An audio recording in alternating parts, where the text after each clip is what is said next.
For this second problem, we're asked to find the perimeter of this same region R. And even though it says use a calculator, we're going to always show our work and set things up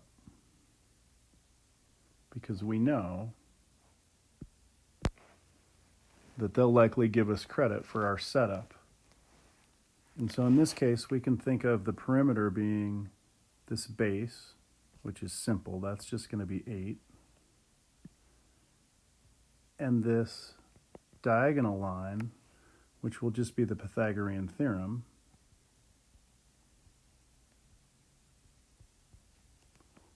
And the hardest part, the one that we really needed BC calculus for, which is the curved section, and that's going to be arc length. So let's remind ourselves what arc length is.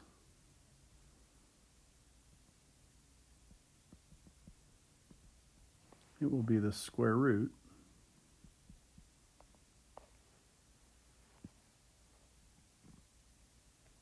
of 1 plus the derivative of our graph,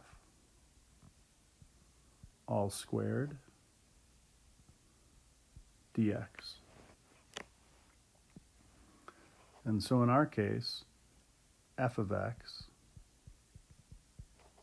is the square root of x, or x to the 1/2. So our derivative f prime of x will be 1 over 2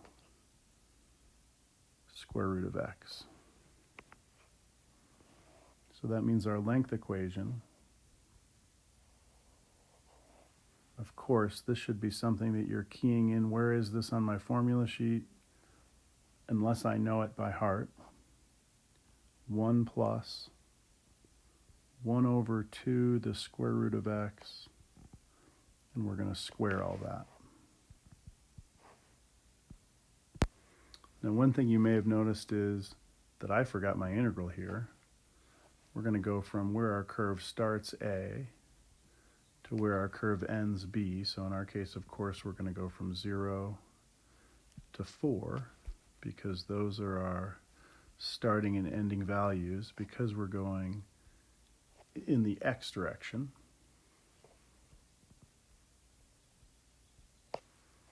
This is going to be added to 8 plus the square root. Our height would be 2, our base would be 4, so we'll have 2 squared plus 4 squared to find that diagonal piece. And so you can see each portion here to check your work. Your final answer should have been 17.119.